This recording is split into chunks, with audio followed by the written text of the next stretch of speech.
Cringe is unavoidable over a lifetime. Even the term cringe might someday be deemed cringe. I promise you, you're probably doing or wearing something right now that you will look back on later and find revolting and hilarious. You can't avoid it, so don't try to.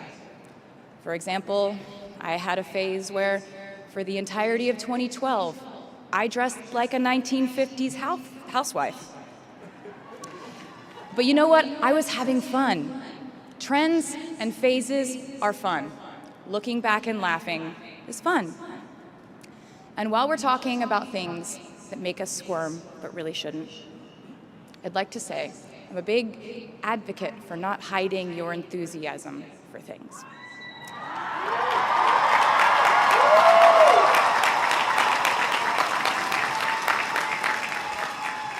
It seems to me that there is a false stigma around eagerness in our culture of unbothered ambivalence.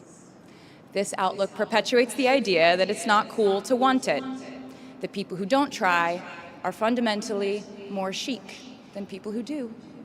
And I wouldn't know because I've been a lot of things, but I've never been an expert on chic, but I'm the one who's up here, so you have to listen to me when I say this. Never be ashamed of trying. Effortlessness is a myth.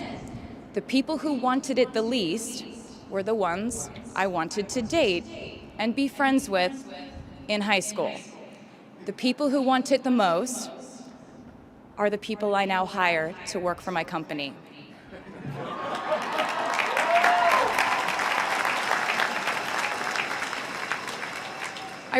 I started writing songs when I was 12, and since then, it's been the compass guiding my life, and in turn, my life guided my writing. Everything I do is just an extension of my writing, whether it's directing videos or a short film, creating the visuals for a tour, or standing on a stage performing. Everything is connected by my love of the craft, the thrill of working through ideas and narrowing them down and polishing it all up in the end, editing, waking up in the middle of the night, throwing out the old idea because you just thought of a newer, better one, or a plot device that ties the whole thing together. There's a reason they call it a hook. Sometimes a string of words just ensnares me, and I can't focus on anything until it's been recorded or written down. As a songwriter, I've never been able to sit still or stay in one creative place for too long. I've made and released 11 albums, and in the process, I've switched genre from country to pop to alternative to folk.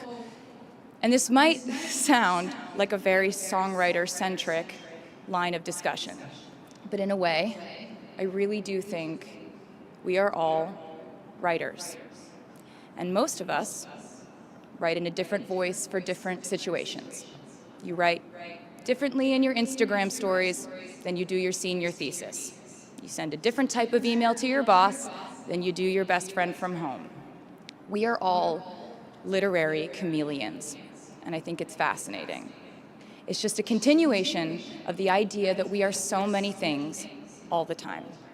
And I know it can be really overwhelming figuring out who to be and when, who you are now, and how to act in order to get where you want to go.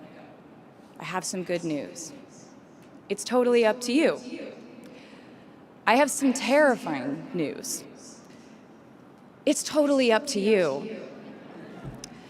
I said to you earlier that I don't ever offer advice unless someone asks me for it, and now I'll tell you why. As a person who started my very public career at the age of 15, it came with a price. And that price was years of unsolicited advice. Being the youngest person in every room for over a decade meant that I was constantly being issued warnings from older members of the music industry, media, interviewers, executives, and this advice often presented itself as thinly veiled warnings, See, I was a teenager at a time when our society was absolutely obsessed with the idea of having perfect young female role models. It felt like every interview I did included slight barbs by the interviewer about me one day running off the rails. And that meant a different thing to every person who said it to me. So I became a young adult while being fed the message that if I didn't make any mistakes, all the children of America would grow up to be perfect angels. However, if I did slip up, the entire earth would fall off its axis, and it would be entirely my fault, and I would go to pop star jail forever and ever. It was all centered around the idea that mistakes equal failure, and ultimately, the loss of any chance at a happy or rewarding life. This has not been my experience. My experience has been that my mistakes led to the best things in my life. And being embarrassed when you mess up, it's part of the human experience. Getting back up, dusting yourself off, and seeing who still wants to hang out with you afterward and laugh about it, that's a gift. The times I was told no, or wasn't included, wasn't chosen, didn't win, didn't make the cut, looking back, it really feels like those moments were as important, if not more crucial, than the moments I was told yes. Not being invited to the parties and sleepovers in my hometown made me feel hopelessly lonely. But because I felt alone, I would sit in my room and write the songs that would get me a ticket somewhere else. Having label executives in Nashville tell me that only 35-year-old housewives listen to country music, and there was no place for a 13-year-old on their roster, made me cry in the car on the way home. But then I'd post my songs on my MySpace, and yes, MySpace. And I would message with other teenagers like me who loved country music, but just didn't have anyone singing from their perspective. Having journalists write in-depth, oftentimes critical pieces about who they perceived me to be made me feel like I was living in some weird simulation. But it also made me look inward to learn about who I actually am. Having the world treat my love life like a spectator sport in which I lose every single game was not a great way to date in my teens and 20s. But it taught me to protect my private life fiercely. Being publicly humiliated over and over again at a young age was excruciatingly painful, but it forced me to devalue the ridiculous notion of minute-by-minute, ever-fluctuating social relevance and likability.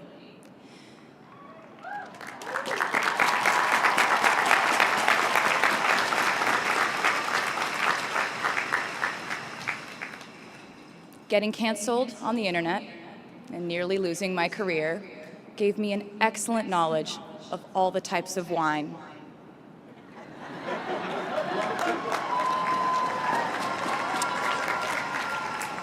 I know I sound like a consummate optimist, but I'm really not. I lose perspective all the time. Sometimes everything just feels completely pointless. I know the pressure of living your life through the lens of perfectionism. And I know that I'm talking to a group of perfectionists because you are here today graduating from NYU.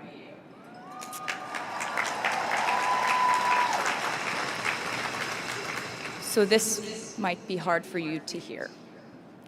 In your life, you will inevitably misspeak, trust the wrong person, underreact, overreact, hurt the people who didn't deserve it, overthink, not think at all, self-sabotage, create a reality where only your experience exists, ruin perfectly good moments for yourself and others, deny any wrongdoing, not take the steps to make it right, feel very guilty, let the guilt eat at you, hit rock bottom, finally address the pain you caused, try to do better next time, rinse, repeat.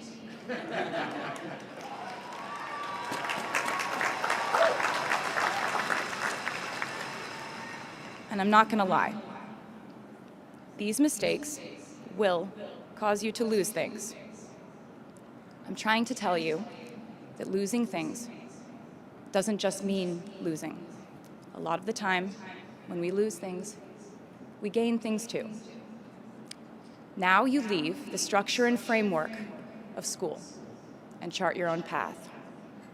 Every choice you make leads to the next choice, which leads to the next, and I know it's hard to know which path to take. There will be times in life where you need to stand up for yourself, times when the right thing is actually to back down and apologize, times when the right thing is to fight, times when the right thing is to turn and run, times to hold on with all you have, and times to let go with grace. Sometimes the right thing to do is to throw out the old schools of thought in the name of progress and reform. Sometimes the right thing to do is to sit and listen to the wisdom of those who have come before us. How will you know what the right choice is in these crucial moments? You won't. How do I give advice to this many people about their life choices? I won't. The scary news is you're on your own now. But the cool news is you're on your own now.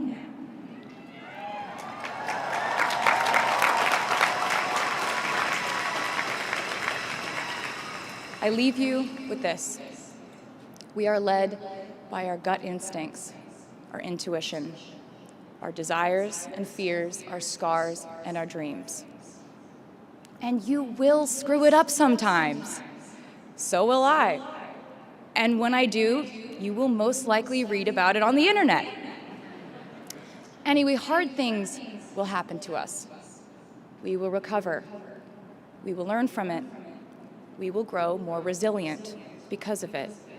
And as long as we are fortunate enough to be breathing, we will breathe in, breathe through, breathe deep, and breathe out. And I am a doctor now, so I know how breathing works.